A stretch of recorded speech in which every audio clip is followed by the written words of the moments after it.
जब सूबे की योगी सरकार यूपी में सावन के महीने में निकलने वाली कांवड़ यात्रा के दौरान कांवड़ यात्रा के मार्गों पर पड़ने वाली सभी खाने पीने की दुकानों जैसे होटलों, ढाबों, ठेले खोमचों पर लोगों से अपना अपना नाम लिखने की बात कहती है और इसके लिए आदेश देती है, तो ये मामला फटाफट हाई कोर्ट और उसके बाद फिर सुप्रीम कोर्ट पहुंच जाता है, जहां सुप्रीम कोर्ट खाने पीने की सभी दुकानों, होटलों, ठेले खोमचों, ढाबों पर नाम लिखने की यूपी सरकार के आदेश पर रोक लगा देता है। इसके बाद जब फिर से कानून बनाकर पहले से ही निर्मित कानूनों को लागू करने और उसका सख्ती से अनुपालन करने के लिए पुनः विचार किया जाता है यूपी सरकार के द्वारा और योजना बनाई जाती है और इसे कानून को यानी कानून की शक्ल देकर इसे पूरी तरीके से यूपी में लागू करने की बात की जाती है, तब भी सुप्रीम कोर्ट को इस मामले में दखल देने को कहा जाता है। इसके बाद जब एक केंद्रीय विश्वविद्यालय जो खुद को कहता है कि वो अल्पसंख्यक दर्जे का यानी एक विशेष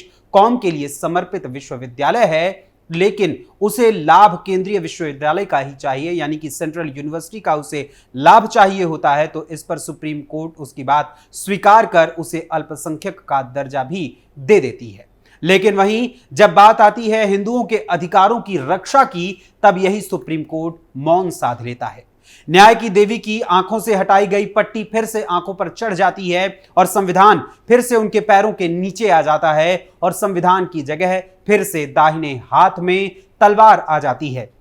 और साथ ही इसका परिणाम होता है कि लव जिहाद जैसा घिनौना काम होना, इसका परिणाम होता है जबरन धर्म परिवर्तन कराने का काम होना और इसका परिणाम होता है हिंदुओं के मंदिरों की जमीनों पर जबरन कब्जा कर मस्जिद बनाने का काम। जी हां, कुछ ऐसा ही हुआ है उत्तर प्रदेश के बांदा जिले में, जहां कोरोना काल के कहर के दौरान बांदा के बाम देवेश्वर पर्वत में ही एक बस्ती में रहने वाली एक हिंदू महिला को बरगलाकर कुछ मुस्लिम कट्टरपंथी लोगों ने उसकी जमीन हथिया ली और फिर बाद में वहां पर एक मजार बना डाली और वक्त जैसे जैसे आगे गुजरा तो ये मजार धीरे धीरे मस्जिद के रूप में तब्दील होती चली गई और उस जमीन पर कब्जा कर लिया गया और वो हिंदू महिला कुछ भी न कर सकी। आखिर क्या है ये पूरा मामला, आपको मैं बताऊंगा विस्तार से आज की इस स्पेशल स्टोरी में। नमस्कार, कैपिटल टीवी उत्तर प्रदेश देख रहे हैं आप और मैं हूं आपके साथ अखिलेश पांडे। आज जम्मू कश्मीर हो या कन्याकुमारी, सौंदर्य नगरी नैनीताल हो या फिर आस्था की नगरी मथुरा काशी, गुजरात का गिर सोमनाथ हो या फिर पश्चिम बंगाल का कोई हिस्सा हो, हर जगह हिंदू पूजा स्थलों के आसपास कभी कोई मस्जिद, कभी कोई दरगाह, कभी कोई मजार तो कभी कोई कब्र नजर आ ही जाती है। कई बार तो सड़क के बीचों बीच किसी कब्र को बना दिया जाता है, तो कभी रेलवे ट्रैक के बीचों बीच कब्र तैयार हो जाती है और हमारा सिस्टम ट्रेन के ट्रैक को घुमा देने के लिए मजबूर हो जाता है, लेकिन उस कब्र को वहां से टस से मस नहीं होने देता। वहीं कई बार लोगों को धोखे में रखकर या उन्हें बरगलाकर उनकी जमीनों को हथियाकर उस पर कभी मजार तो कभी मस्जिद बनाने का काम किया जाता है और फिर इसके विरुद्ध आवाज उठाने वाले को आज का विपक्ष देश के लिए घातक साबित करने की कोशिश करने में लग जाता है। कुछ ऐसा ही हुआ है उत्तर प्रदेश के बांदा जिले में भी, जहां एक हिंदू धार्मिक स्थल पर अब मस्जिद बना ली गई है और मस्जिद बनाने वालों को कोई भी विधिवेत्ता यानी कि विधि जानने वाला, कानून को जानने वाला पूजा स्थल विशेष प्रावधान अधिनियम 1991 से वाकिफ नहीं कराता और न ही उन्हें इसका पाठ पढ़ाया जाता है। दरअसल उत्तर प्रदेश के बांदा जिले में स्थित बाम देवेश्वर पर्वत पर अब मुस्लिम समाज के लोगों ने मस्जिद बना डाली है, जिसको लेकर एक नया विवाद खड़ा हो गया है। बाम देवेश्वर पर्वत पर बनी इस मस्जिद को लेकर विश्व हिंदू परिषद ने अपना रोष व्यक्त किया है और साथ ही सूबे की योगी सरकार को पत्र लिखकर इसकी शिकायत भी की है और साथ ही इस मामले की जांच कर उचित कार्रवाई करने की मांग भी इन्होंने की है, यानी विश्व हिंदू परिषद की ओर से इस पर कड़ी कार्रवाई करने की मांग की गई है। असल में खबरों के मुताबिक यूपी के बांदा जिले में स्थित बाम देवेश्वर पर्वत पर भगवान भोलेनाथ का एक ऐतिहासिक मंदिर है जो हिंदुओं की आस्था का केंद्र है। इसी आस्था के केंद्र शिव मंदिर के पास बनी मजार और मस्जिद अब विवाद का केंद्र भी बन गए हैं। इसको लेकर विश्व हिंदू परिषद ने मुख्यमंत्री योगी आदित्यनाथ समेत सभी प्रशासनिक अधिकारियों को भी शिकायती पत्र भेजते हुए इस मजार और मस्जिद को अवैध बताते हुए इन पर ध्वस्तीकरण की कार्रवाई करने की मांग की है, गुहार लगाई है। मीडिया रिपोर्ट्स के अनुसार विश्व हिंदू परिषद का कहना है कि कोरोना काल के दौरान कुछ कट्टरपंथियों ने चुपके से इस क्षेत्र में मजार और मस्जिद का निर्माण करा दिया था, जो हिंदू धार्मिक आस्था के केंद्र वामदेवेश्वर मंदिर और पर्वत के नजदीक ही स्थित है और पूरी तरीके से अवैध है। दरअसल कोरोना काल के दौरान वामदेवेश्वर पर्वत पर बसी एक बस्ती में रहने वाली एक हिंदू महिला को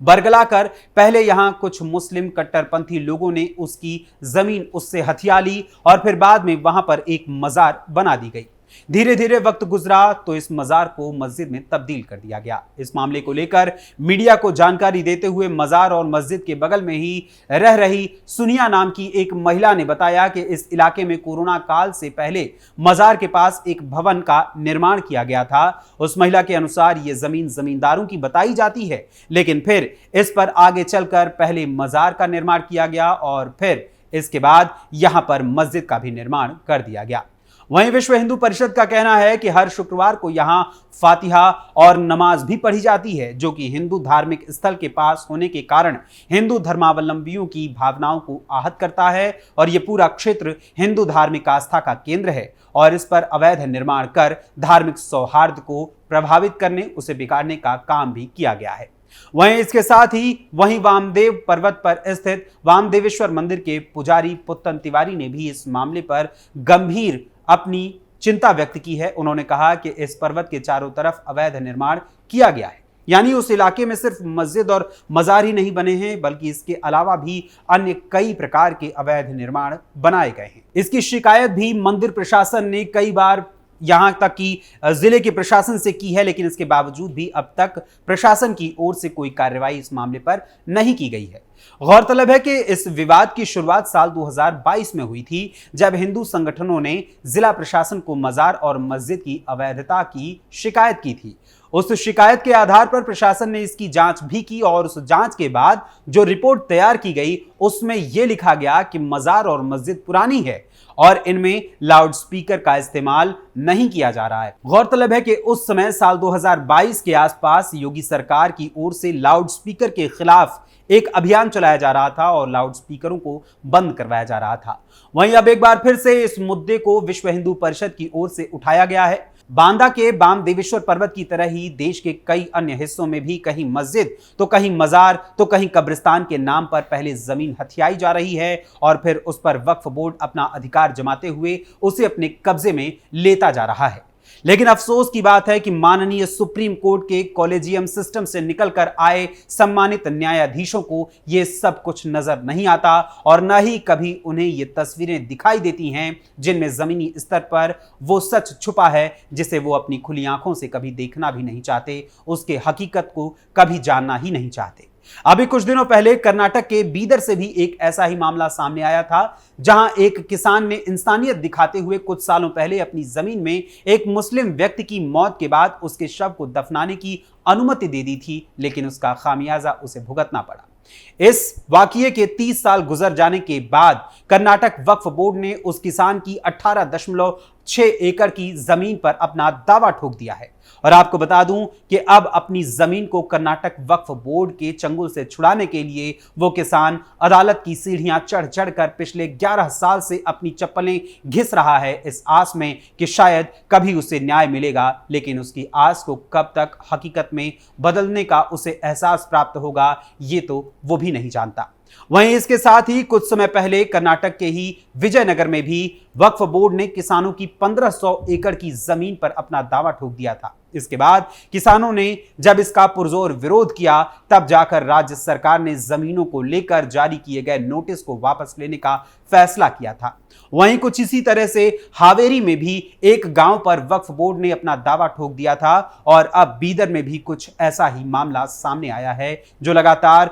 2013 से बना हुआ है और उसकी सुनवाई भी की जा रही है। रोज इस तरीके के मामलों के सामने आने के बाद भी हिंदू देवी देवताओं के नाम पर उनके किरदारों के साथ खिलवाड़ करने और हिंदू पूजा स्थलों पर जबरन बनाए जा रहे मजारों और मस्जिदों के मामले के सामने आने के बावजूद भी कुछ हिंदुओं को सेक्युलरिज्म का कुछ लोग पाठ पढ़ाते हैं और आंखें मूंद कर चुपचाप बैठ जाने को कहते हैं। वहीं माननीय सुप्रीम कोर्ट के सम्मानित जजों को भी इस सच से रूबरू होने की जहमत उठाने की जरूरत नहीं लगती। लेकिन जब सरकार ऐसे मामलों में हस्तक्षेप करती है और किसी प्रकार का कोई एक्शन लेती है तो यही माननीय सुप्रीम कोर्ट के कान खड़े हो जाते हैं। मैं ये नहीं कहता कि किसी का भी घर गिराने का अधिकार किसी सरकार या किसी सरकारी कर्मचारी को सिर्फ इसलिए मिल जाता है कि वो ऐसा करना चाहते हैं, लेकिन अवैध कब्जों पर कार्रवाई भी जरूरी है। यदि किसी जमीन, किसी स्थान या किसी प्रकार की संपत्ति पर अवैध रूप से कब्जा करना जायज है तो उस पर कार्रवाई करना भी पूर्णतः जायज मानना चाहिए।